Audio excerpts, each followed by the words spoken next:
Bonjour à tous, aujourd'hui on va parler de la Viking. Bon, bienvenue dans la vidéo de la Viking. Le but de cette vidéo, ça va être de résumer un peu mon expérience au round 2 de la Viking Cup, qui était ma première expérience en compétition. Je pense que je vais la faire en deux parties. Il y aura une première partie sur le premier jour, qui est la partie du coup des qualifications, et il y aura une partie 2 du coup sur la partie battle, on va dire donc le dimanche, et on résumera ça comme ça. Bon, du coup tout a commencé le vendredi. Nous on est parti d'ici, il était à peu près 9h. On a eu un trajet plutôt compliqué quand même. Je vais essayer de vous mettre 2-3 images. Premier événement, on a eu une perte de puissance sur le camion, notable, peu de turbo. Donc avec la voiture derrière et tout l'équipement, c'était un peu complexe. On a coupé, on a éteint, redémarré, c'est revenu. Et à peu près à mi-chemin, on s'arrête sur l'aire de repos et on fait notre petit pique-nique. Et j'ai mon frère qui me dit elle est bizarre la roue de la remorque dessous. Heureusement, merci à lui, heureusement il a insisté. Et en effet, on avait un pneu qui était pas loin d'éclater. Pareil, je vous mets l'image, sympa. Heureusement, j'avais une roue de secours. On change la roue de secours et on peut reprendre la route tranquillement. On arrive à un petit barrage de police. Bon, jusque-là, rien de très grave. Et là, je vois qu'il me fait le geste de monter, de me garer en gros. Donc, me voilà parti avec le camion et la remorque en train de monter sur le petit Y à l'entrée des ronds-points. Je sais pas si vous voyez. Donc, voilà partir en train d'essayer de me garer dessus avec le camion et la remorque, vraiment un bonheur. Au final, ils ont juste mis un petit coup de pression, ils ont vu qu'on avait rien à se reprocher, ils nous ont dit qu'on pouvait repartir. Ensuite, enfin, on arrive au circuit. On arrive au circuit sur les coups de 16h à peu près. Bon, on commence à s'installer, on décharge la voiture, on installe le camion, on va ranger la remorque, on met notre petite bâche. Ensuite, on va faire la partie administrative. Donc, on amène tout notre équipement FIA, donc les chaussures, les chaussettes, les slips, les bas, les hauts, la combinaison, les gants, le casque et la cagoule. Et du coup, il y a une personne qui vient et qui vérifie du coup les étiquettes et la validité de tout l'équipement. Et si tout est conforme, cette personne nous remet aussi du coup nos bandeaux de pare-brise et de porte pour pouvoir ensuite coller sur la voiture. Tout est en règle pour nous. Et ensuite, voilà le moment d'attendre le contrôle technique de la voiture. Donc il y a pareil un contrôleur qui passe dans l'après-midi et qui fait le tour de toutes les voitures pour vérifier qu'on est bien en norme, qu'on a bien respecté le règlement. Donc c'est toutes les choses que vous avez vues dans la vidéo d'avant. Contrôle technique passé, contrôle technique validé, on a tout, la voiture est en place. Fin de cette première journée, on rentre au BNB, on va se poser pour le soir tranquille. Arrive ensuite le premier jour de compétition officielle, le samedi. Bon, du coup, samedi, réveil à 6h. Bon, c'est un peu tôt, ça pique, hein. Car on a le briefing pilote du coup à 8h sur place. Donc on se rend directement au circuit. Et premier briefing pilote pour moi.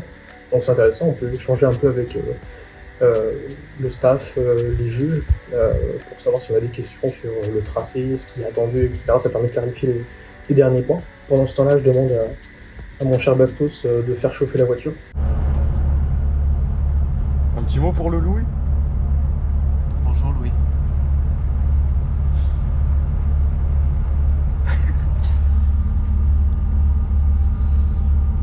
Non, j'ai rien à dire.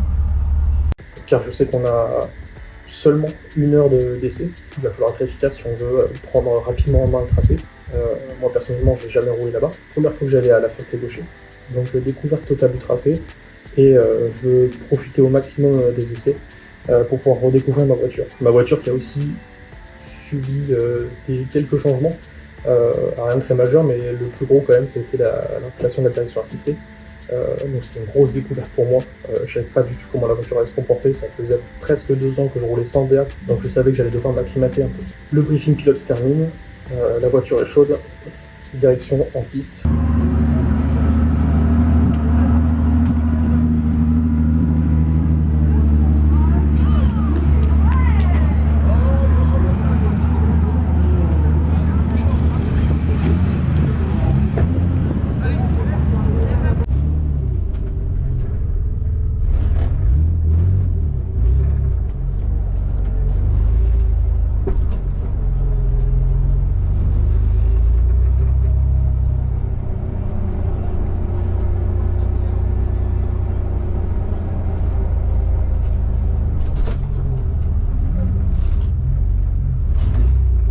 Je crois que je suis, pour l'instant, je peux être deuxième derrière Lucas Moine, si je dis pas de bêtises. Et au final, on a bien fait de faire ça parce que dans les premiers essais, je pense dans les 10-15 premières minutes, j'ai pu faire déjà 3-4 passages. Donc ensuite, l'heure d'essai se déroule. C'est très complexe. Très complexe pour moi.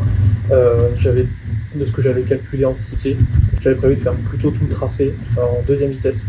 Mais la deuxième vitesse est vraiment trop courte et le tracé est plus rapide que ce que je pensais. La piste est très séchante pendant les essais et ça varie vraiment beaucoup. Lors de mes premiers essais, je vais vous mettre quelques passages. Lors de mes premiers essais, je déclenche en deux et j'essaie de faire une grosse partie en deux, mais c'est compliqué, je corrige beaucoup, ça glisse beaucoup.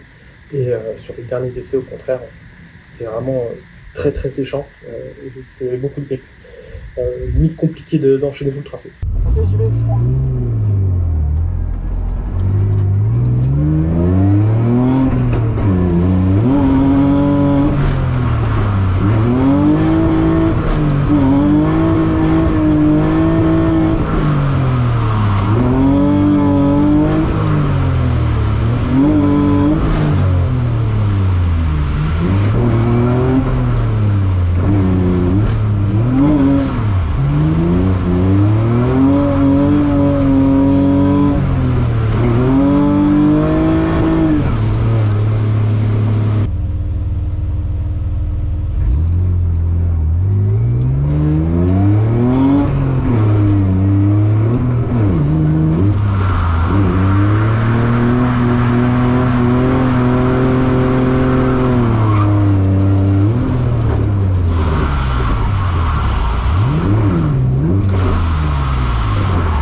Donc les essais se passent très mal. Je crois que sur toute mon heure d'essai, même sur certains, j'ai fait aucun passage qui était validé.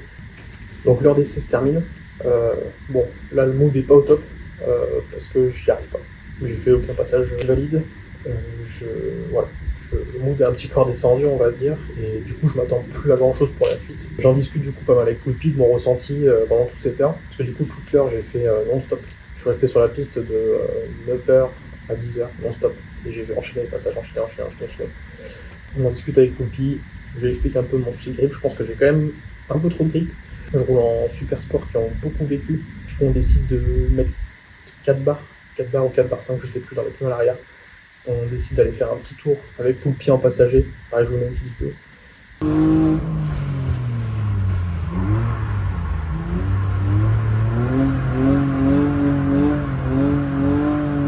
Attends. À fond.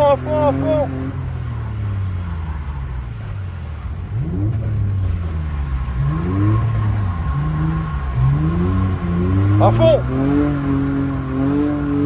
Là-bas.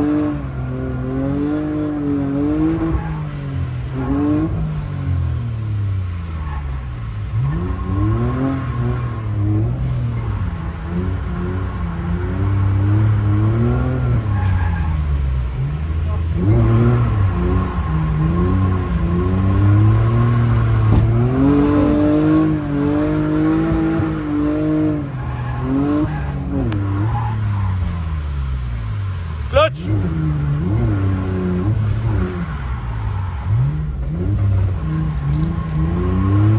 À fond.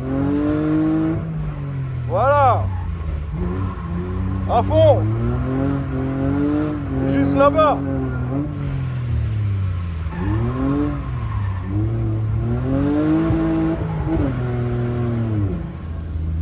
Sur la piste d'essai libre pour voir comment se comporte la voiture avec ces pneus-là. Donc voilà, on roule un peu, ça se passe pas trop mal, je comprends un peu en main ma voiture. Voilà, ça me remet un petit peu en confiance en me disant bon. Ensuite arrive l'heure des qualifs. Donc là je me dis bon, c'est maintenant, faut y aller. Avant les qualifs, on a 2 passages qualifs, du coup 2 passages qui sont notés et pris en compte par les juges. Avant ces 2 passages, on a quand même un dernier passage warm-up. Je fais mon passage warm-up et je me dis bon bah ça va le faire. Passage warm-up raté, je regrippe. Et je me dis bon bah c'est pas grave, tant pis. C'était une première expérience, il n'y en aura peut-être pas d'autres, je sais pas, on verra bien.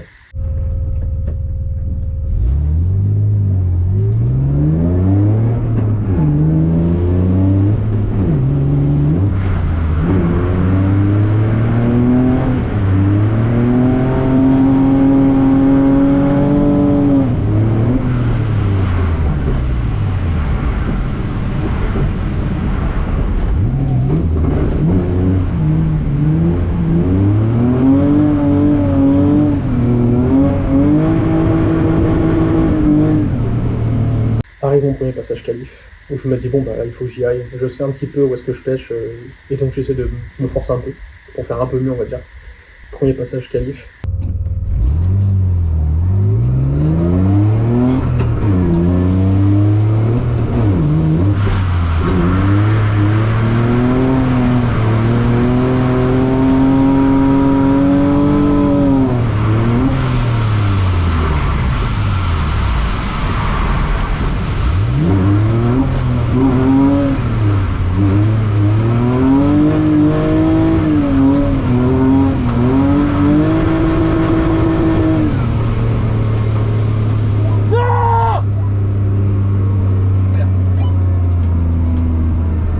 Comme on voit dans la vidéo à la fin, ça y est, je sais que j'ai fait un passage valide, je sais que j'ai fait un passage qui est à peu près propre, et je suis content, et ça se voit. Donc mon premier passage qualification me place 3ème, mais c'est 3ème temporaire, parce qu'en fait les 16 premiers sont qualifiés, et tous les pilotes ne sont pas encore passés. C'est-à-dire qu'il reste la moitié des pilotes qui vont passer en début d'après-midi, donc si par exemple tous les pilotes font mieux que moi en termes de notation de score, je vais me retrouver derrière eux et potentiellement hors du top 16. Et du coup je vais participer aux qualifications. Mais bon, en étant 3ème, je suis plutôt assuré, je suis plutôt content, je suis détendu. Run de qualification numéro 2, donc là j'arrive, je suis détendu, du coup je me relâche, et c'est parti, je fais mon run.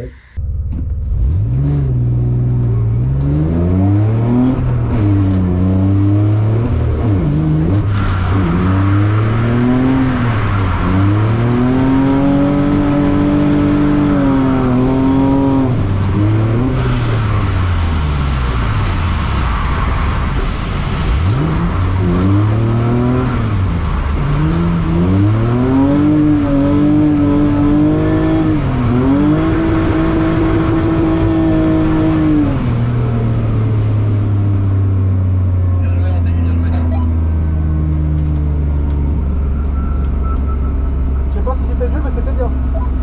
C'était bien, visiblement, de ce que j'ai entendu.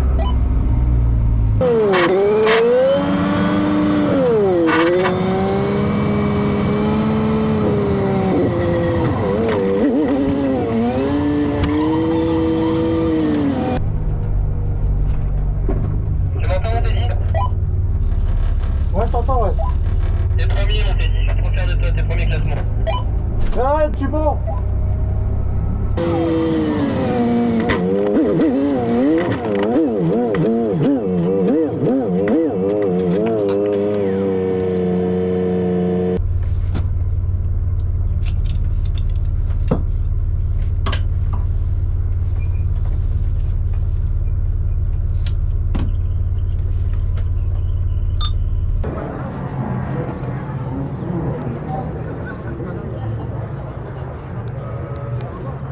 Et au final, ça sent que je suis détendu, relâché, et peut-être un petit peu plus fluide, difficile de juger depuis l'intérieur. Et en effet, ça paye, parce que je me retrouve premier des qualifications provisoires. Donc à ce moment-là, trop content. Je sors de la voiture et bon, c'est un peu l'incompréhension pour tout le monde parce que on passe d'une matinée où pas réussi à faire un seul passage de valide à un moment où je suis premier en fait des qualifications. Alors même s'il reste du monde à passer derrière, bon, c'est que ça me met quand même en bonne posture pour le reste de l'après-midi. Donc super content. Ensuite pour la fin de la journée, plus grand chose pour nous. Moi j'ai décidé de pas rouler spécialement, j'avais juste envie de profiter un peu de la journée, de me détendre. Pendant ce temps, tous les autres loisirs passent et du coup je me fais dépasser par Lucas Moine, qui prend la première place. Et du coup je me retrouve qualification finale 2ème, donc ce qui est vraiment génial. Et à partir de là, super content. Le seul problème avec ça, c'est que du coup j'étais passé d'un objectif de on va essayer de se qualifier à on va pas trop, c'est pas grave si on se qualifie pas, à bon bah j'aimerais bien faire quelque chose en battle vu que je suis qualifié 2ème. Donc les objectifs sont un peu revus à la hausse ce soir, en espérant faire bien le lendemain. Donc on rentre le soir, on se détend tranquille, en essayant de pas trop penser au stress qui va nous attendre un petit peu demain. Et pareil, de se remettre dans le mood qu'on va essayer de faire du mieux qu'on peut lors de la phase des battles et d'aller aussi loin qu'on peut. Mais tout ça, on le verra dans la prochaine vidéo.